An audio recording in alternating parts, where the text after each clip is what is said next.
Happy birthday to you.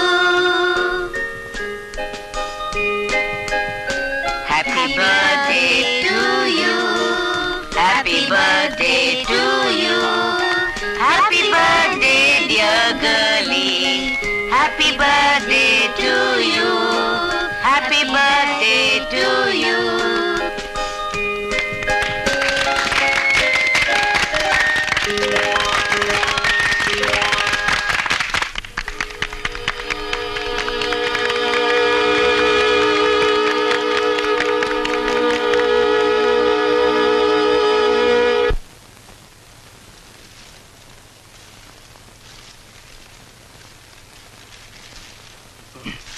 ആ എവിടെയായിരുന്നു ഇന്നലെ?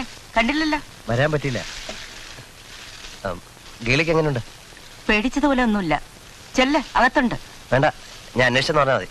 കാണുന്നില്ലേ? ഇല്ല, പോയിട്ട് പിന്നെ വരാം. പിന്നെ കാണുന്ന ഇപ്പൊ കാണുന്ന എല്ലാം ഒന്ന് തന്നെ. അകത്തോട്ട് പൊയ്ക്കോളുന്നേ.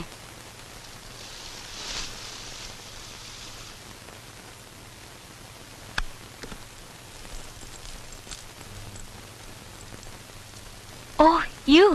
വേണ്ട, എഴുന്നേക്കണ്ട. ഏയ്, എനിക്കത്ര വലിയ അസുഖമൊന്നും. എന്തായാലും കിടന്നോളൂ. ഞാനിവിടെ ഇരുന്നോട്ടെ.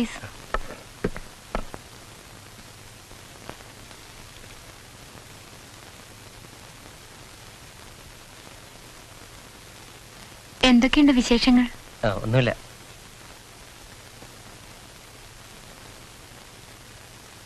അമ്മയെ കൊണ്ടുവരാൻ പോകുന്നില്ലേ? അമ്മ ഇനി 4-5 ദിവസം കഴിഞ്ഞേ വരൂ.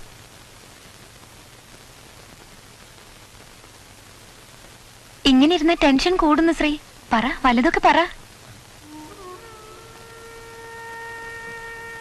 ഗീളിയുടെ കൊച്ചു കൊച്ചു തമാശകൾക്ക് ഞാൻ തന്ന ശിക്ഷ അത് ഇത്രത്തോളം വരുമെന്ന് ഞാൻ കരുതിയില്ല. I am sorry. ഹേയ്, അതൊന്നും സാരമില്ല.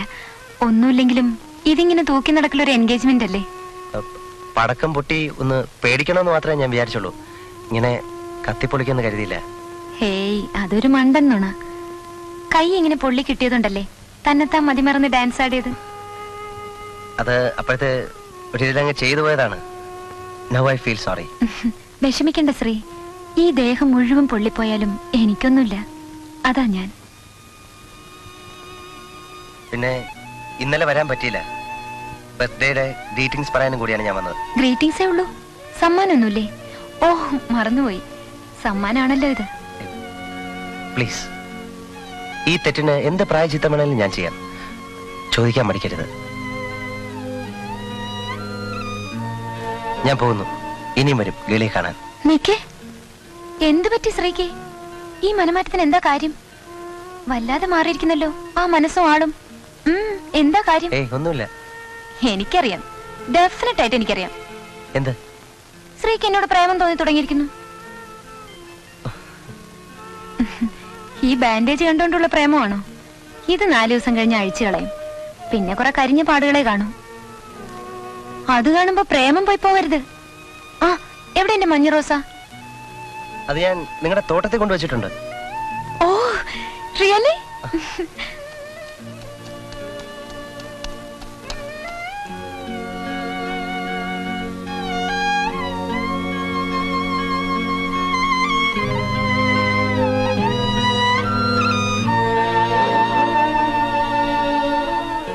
കാറ്റും വെളിച്ചവും കൊള്ളിക്കാതെ ശ്രീ മുറിക്കകത്ത് പൂട്ടിയിട്ട് എന്റെ പ്രതിഷേധമാ. എത്ര ഇലകൾ കരിഞ്ഞു നോക്കിയേ. ആ, വലിയമ്മച്ചി, ആ ക്യാമറ ഒന്ന് എടുത്തോണ്ട് വരുമോ? Nice, very nice. വെള്ളം ഒഴിച്ചാ പൊട്ടുന്ന ബോംബൊന്നുമില്ലല്ലോ ഇതിനകത്ത്. എന്റെ ഒരു കൊച്ചു തമാശയാ, ഒന്നും തോന്നണ്ട. എന്തിനാ മോളെ ക്യാമറ ചോദിച്ചത്? ഇങ്ങോട്ട് വാ ശ്രീ. എന്റെ വലിയമ്മച്ചിന് ഫോട്ടോ അയ്യോ, വേണ്ട വേണ്ട, ഞാനില്ല. വലിയമ്മച്ചി വേണ്ട, അതേ പുന്നാരം കാണിക്കാതെ. വേണ്ട. ഇങ്ങോട്ട് നീങ്ങുന്നേ. Ready ready ready.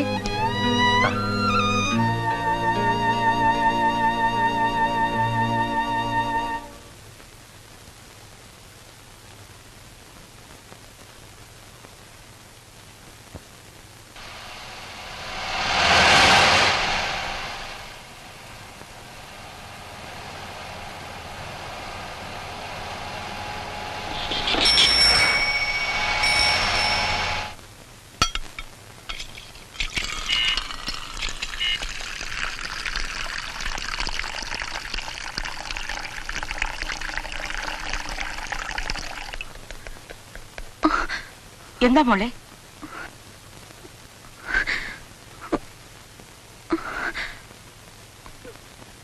എന്ത് കണ്ടുകൊണ്ടാ ഓടിയത്? ഡാഡി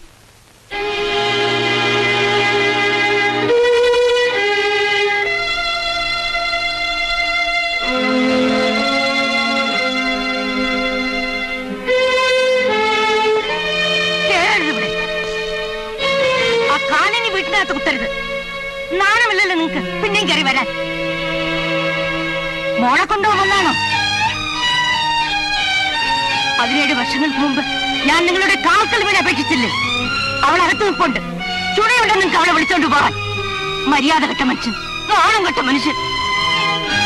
എന്റെ മോള് മരിച്ചിട്ട് എന്റെ കുഞ്ഞിനെയും കൊണ്ട് പോയിട്ട് ഇത്രയും നാൾ എന്നെ തിരിഞ്ഞു നോക്കാത്ത നിങ്ങൾ പോ മാത്യൂസേ, എന്റെ കൺമുമ്പിൽ നിന്ന് പോ.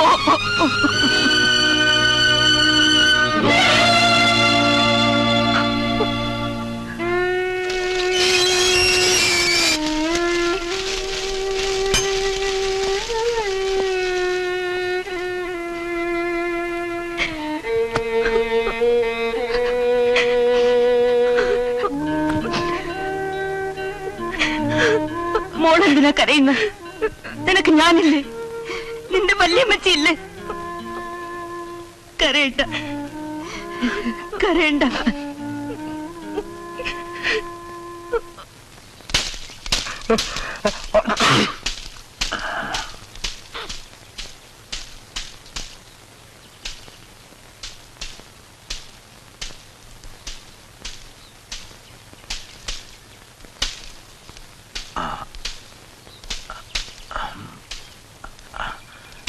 മാത്യൂസ് അല്ലേ? Yes father.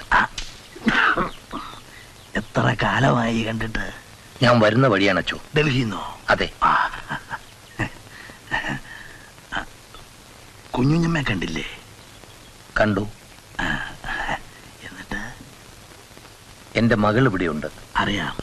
അവളെ എത്രയും വേഗം കൊണ്ടുപോകണം. എന്താ മാത്യൂസ്, കഴിഞ്ഞതൊക്കെ കഴിഞ്ഞില്ലേ? അവൾ ഇവിടെ സന്തോഷമായിട്ട് കഴിയട്ടെ. വരൂ. അതല്ല അച്ചു, ആരോടും പറയാതെയാണ് അവൾ പോകുന്നത്. പക്ഷെ എന്റെ മനസ്സ് പറയുന്നുണ്ടായിരുന്നു അവൾ ഇവിടെ ഉണ്ടെന്ന്. ജീവിച്ചിരിക്കുന്ന കാലത്തോളം അവൾ സന്തോഷമായിരിക്കണമെന്ന് കരുതി മാത്രമാണ് ഞാൻ ഇങ്ങോട്ട് വരാതിരുന്നത്. പക്ഷേ ഡൽഹിയിൽ എല്ലാവരും അവൾ ഇവിടെ ഉണ്ടെന്നറിഞ്ഞ സ്ഥിതിക്ക് ഒരു ഡാഡിയുടെ കടമയെന്ന നിലയിൽ ഞാനിവിടെ വന്നേ പറ്റൂ. അവളെ കൊണ്ടുപോയേ തീരൂ, ഒരു ഓപ്പറേഷന് വേണ്ടി.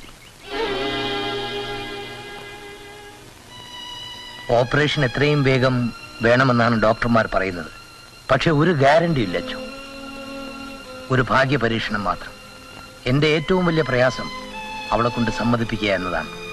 ഈ അവസാന നിമിഷത്തിൽ അവളുടെ ഒരു ഇഷ്ടത്തിനും എതിര് നിൽക്കാൻ എനിക്ക് സാധ്യമല്ല. അവളെ എങ്ങനെയെങ്കിലും പറഞ്ഞ് സമ്മതിപ്പിക്കണം. നമ്മൾ ശ്രമിക്കാതിരിക്കുന്നത് തെറ്റാ.